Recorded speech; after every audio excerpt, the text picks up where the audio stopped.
Gewaardeerde luisteraars, pastoor Frans Weber van die Kruistriomfeer Bediening. Ek groet in die naam van Jesus Christus, ons verlosser, ons saligmaker en ons komende koning. Ek glo ek vind u in gesondheid, liggaam, siel en gees met 'n reikhalsende verlange na die wegraping van die kerk van Jesus Christus.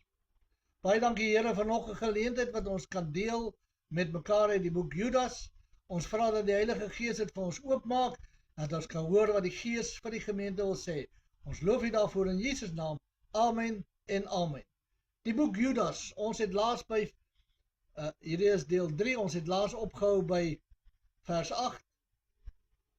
Ons gaan aan by vers 8. Vers 8 sê, tog besoedel ook hierdie mense, net soos in hulle dromery, die vlees en verag die heerskappy en laster die heerlike wesens. Ons het gekyk na hierdie Sodom en Gomorra geleentheid, waar die mens agter die mens aanhardloop, die man agter die man, die vrou agter die vrou. En ons het gesien dat dit baie mooi vergelyk met die engele wat gesondig het voor die vloed, en die engel wat die vrou gevat het, dit is net so aaklige sonde soos homoseksualiteit. En ek wil nou sê, op grond van hierdie skrif, as jy 'n homoseksueel is, of 'n lesbien is, en jy sê jy is so gebore, dan lê dit in jou drome. Jy droom, my vriend. Geen mens is so gebore. Ja, maar ons is gebore in sonde. Ja, die Bybel sê ons is gebore en ontvang in sonde. Jy is gebore in 'n sondige wêreld. Jy is nie gebore en ontvang met sonde nie. Geen mens word gebore met duidelike sondes nie. Jy word gebore met 'n mens, 'n ou mens, wat redelik maklik sonde kan doen, en wat op daai stadium in jou lewe as kind baie sterk probeer om sonde te doen. En dan op 'n punt in daai kind se lewe, en ek dink is 12 jaar, want dis wanneer die Jode die bar mitzwa doen en die seun dan 'n man word.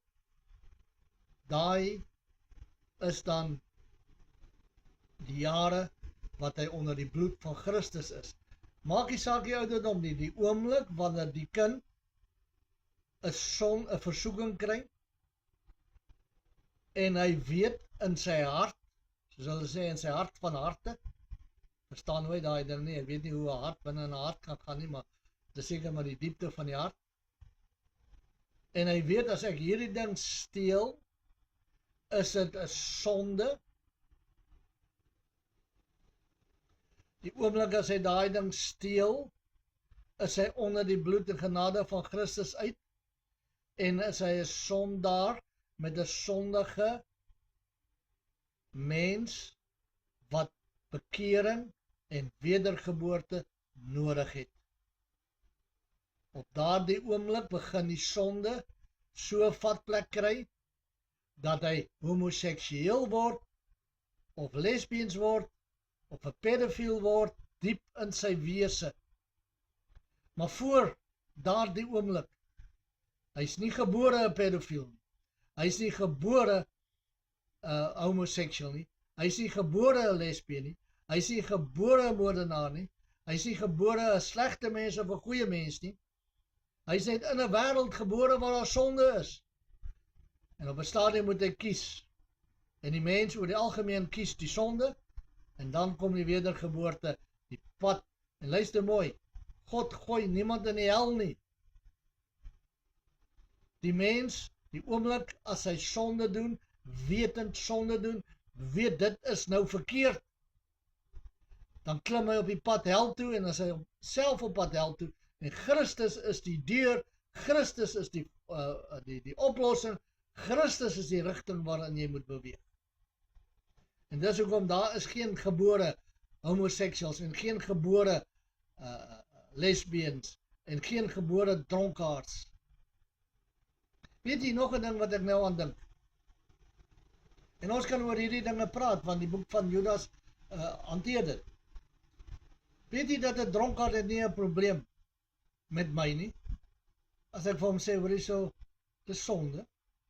Ja, is sonde. 'n roker sal ook erken dis sonde. Iemand wat oorspel pleeg sal ook erken dis sonde. Iemand wat moord pleeg sal erken dis sonde. Maar praat net met 'n homoseksueel of 'n lesbien wat werklik waar vas in hierdie dinge is.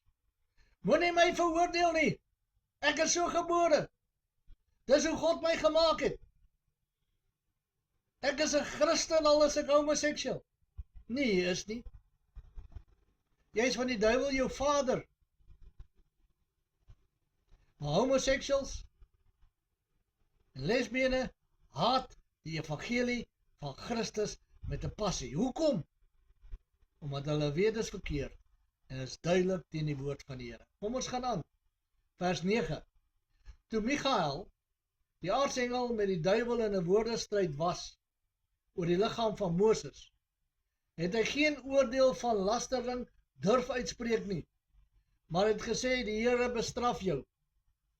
Nou ons het die leerstelling van die bevryding, geestelike oorlogvoering. Duiwel, kom hier dat ek jou met die kop stamp. Duiwel, kom hier dat ek jou kop afstamp. Duiwel, pas op as ek jou in die hande kry. En ons vervloek die duiwel en ons jaag hom uit in ons eie krag, in ons eie mag. Ek het dit hoeveel keer gehoor. Ek het gehoor dat predikers het gesê, die Here sê nie, gaan dryf die duiwel uit in my naam nie, hy sê dryf die duiwel uit. Met ander woorde, ek gaan nie die duiwel uitdryf in die naam van Jesus nie, ek gaan sê, duiwel in my gesag, wat Christus my gegee het, gaan.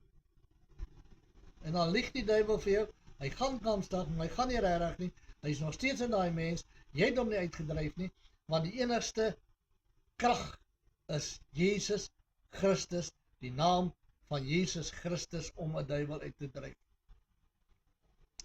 Mense, ons speel baie keer op, soos iemand sal sê, op afpop se stoepe en het gereën.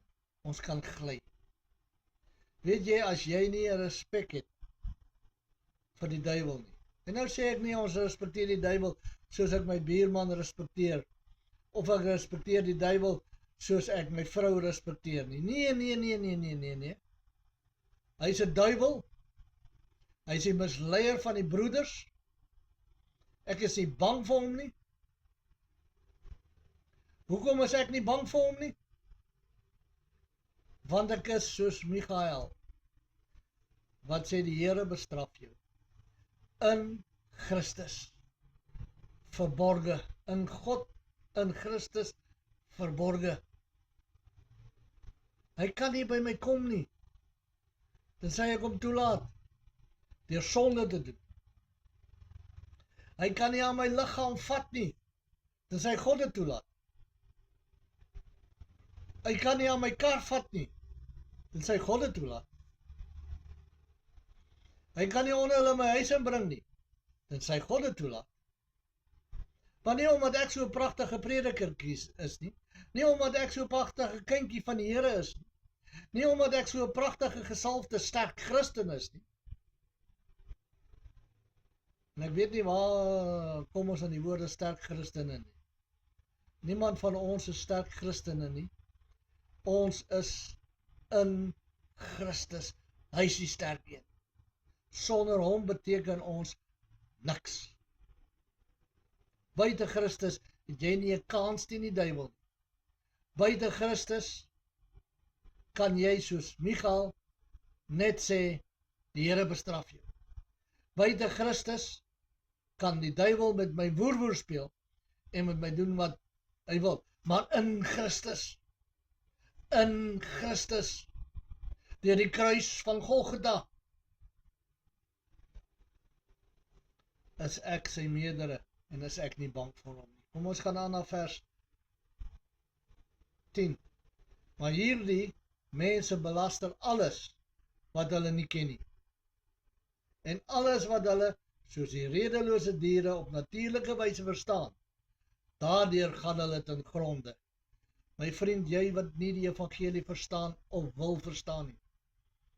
Jy was vashou aan allerhande dwaalleringe. En nou praat ek van die kinders van God ook. Jy wat vashou aan allerhande stories wat die nuwe apostoliese reformatie vir jou bring, Kenneth Copeland, Jesse Duplantis, Kenneth Sadai, kwytraak. Kom ek vat 'n voorbeeld, Kenneth Sadai, op sy drafse program, sê, hy was in die troonsaal van God, en hy het gehoor hoe die Vader met die Seun praat, en hulle het nie geweet hy is in die troonsaal van God nie. Come on! En jy wil luister na Kenneth Sadai se leringe, wat in baie opsigte baie mooi klink, maar hy's 'n leienaar. Hy lieg. God weet wat staan op jou e-mails.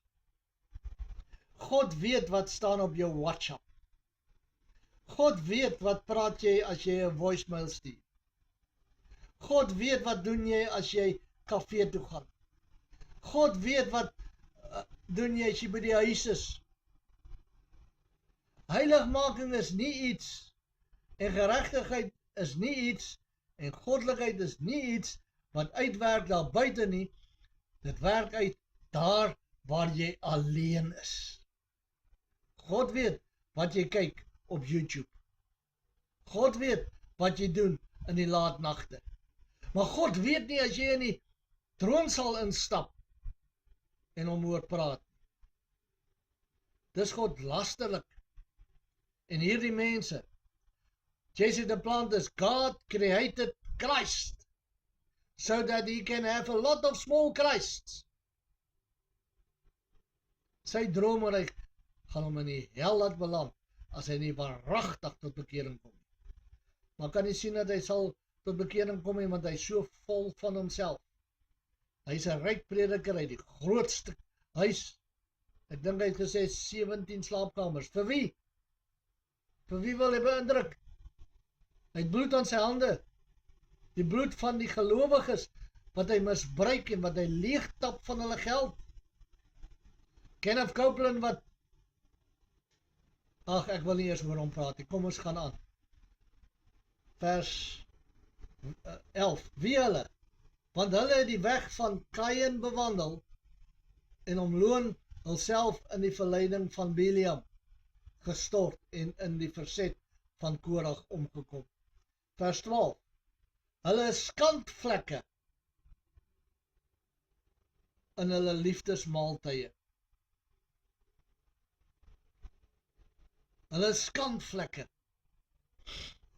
My vriend, ek wil nie regtig name genoem het nie, maar ek wil vir jou sê, Kenneth Copeland, Jerry Savelle is oorlede, Jesse Duplantis, Kevin Sadai, Sid Roth, Pieter Wagner, wie nog? Todd Friel, wie is hierdie ander ou? Nou kan ek nie op sy naam kom nie, maar hy is kamsige Christen, maar hy is deel van een of ander orde van die Rooms-Katholieke Kerk, en hy is baie lief vir sy vader, die paus. Ek wil sit op hierdie openbare platform, wil ek julle almal in die oë kyk. Julle is skandvlekke op die evangelie van Christus. Julle is 'n skandvlek op Christus homself. Kom ons gaan aan, dis wat Judas ook sê. Judas sê, hulle skandvlekke in hulle liefdesmaaltye, wat sonder vrees saam fees hou, en hulle self voer. Waterlose wolke. Die bedienings hou geen water nie. Die goud val, intussen is dit goue vlokkies wat nagemaak is.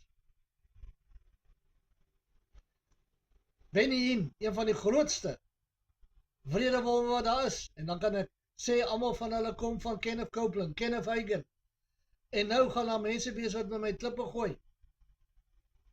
Die stigter van die AGS in Suid-Afrika, John G. Lake. Meeste van hierdie ouens het wat hulle glo geleer by John G. Lake. As jy gaan navorsing doen, sal jy agterkom dat John G. Lake was 'n baie groot wrede wolf. Billy Graham, wrede wolf. En so kan ek aangaan en aangaan. Robert Schuller, skanvlekke, waterlose wolke, deur winde rondgedryf. As jy na hulle glo, dan glo jy ook elke lering wat jou pad langs kom. Bome in die nasomer, wat sonder vrugte is, 2 maal gestorwe, ontwortel.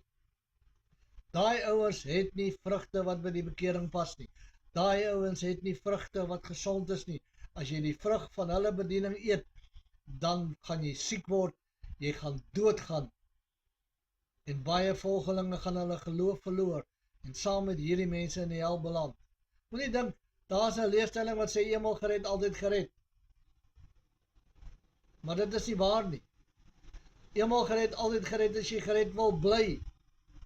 Maar Openbaring praat van dat jou naam in die boek van die lewe geneem kan word, weggevat kan word. Met ander woorde, dis daar, een of ander tyd het dit daar gekom en toe is dit weggeneem. Jy het jou saligheid verloor. Eenmal gered, altyd gered, maar ek gaan agter hierdie ouens aan en ek raak al hoe verder en verder weg van God se waarheid af, tot ek op 'n punt kom wat ek God se waarheid verag en saam met hierdie mense hel toe gaan. Kom ons gaan aan. Vers 13 sê, woeste golwe van die see wat hulle eie skandes laat opskyn. Ek sê vir jou sê, hierdie groot kop, 5 healers en 5 predikers, eindig altyd op in die sonde van seksuele afwykings. Hy sê, woeste golwe van die see wat hulle eie skandes laat opskyn, dwaalsterre, vir wie die donkerheid van die duisternis vir ewig bewaar word. Soos ek vir jou sê, daar's 'n spesiale verskoning, 'n spesiale plek vir hierdie ouens in die hel, dis in die woord. Vir wie die donkerheid van die duisternis vir ewig bewaar word. Vers 14, en Henog, die 7de van Adam af, het ook teen hulle geprofeteer en gesê, kyk, die Here het gekom met sy heilige 10.000 talle, om gerig te hou oor almal en al die goddelose mense onder hulle te straf, oor al die goddelose werke wat hulle goddelooslik gedoen het en oor al die harde woorde wat die goddelose sondaars teen hom gespreek het. Daar gaan 'n dag kom, wanneer mense gaan sê, maar Here, in die naam het ek duiwels uitgedryf, want dit kan gebeur. In die naam het ek siekes gesond gemaak, maar jy was nooit wedergebore. Want die krag lê nie in jou wedergeboorte nie. Die krag lê nie in jou Christenskap nie. Die krag lê in die naam van Jesus. En Christus gaan sê, gaan weg van my af. Ek het julle nooit geken nie, werkers van ongeregtigheid. Laaste versie waarmee ek wil afsluit. Hulle is murmureerders wat oor hulle lot kla en volgens hulle begeerlikhede wandel en hulle mond spreek trotse woorde. Hierdie ouens is so trots, hulle sal nooit glo, hulle is verkeerd nie. Terwyl hulle mense vlei, terwille van voordeel. Al hierdie mense vlei jou. Hulle praat altyd, gee geld vir my bediening, want dit is vrugbare grond. As jy na my kerk toe kom, is dit vrugbare grond en gaan God jou seën. As jy my boek koop, sal God jou seën. As jy dit doen en die ander doen, sal God jou seën, tot hulle eie voordeel. Judas sê, Henog sê, God sê, ek sê, kom uit onder hulle uit. Hiermee sluit ek af. Ek wil met vers 17 begin met die volgende uitgawe. Ek wil hom graag vir julle lees. Maar, julle geliefdes, moet die woorde onthou wat tevore gespreek is deur die apostels van ons Here Jesus Christus. Baie dankie Here dat ons kan weet, dat ons weet dat daar woorde gespreek is deur die apostels van Jesus Christus en dat ons daarna moet luister. Ons dankie daarvoor in Jesus naam. Amen en amen. My vriend, gaan en wees waaksaam. Moenie dat hierdie waterlose wolke, hierdie werkers van ongeregtigheid jou verder mislei nie. Mag Christus met jou wees, tot ons weer gesels. In Jesus naam. Amen.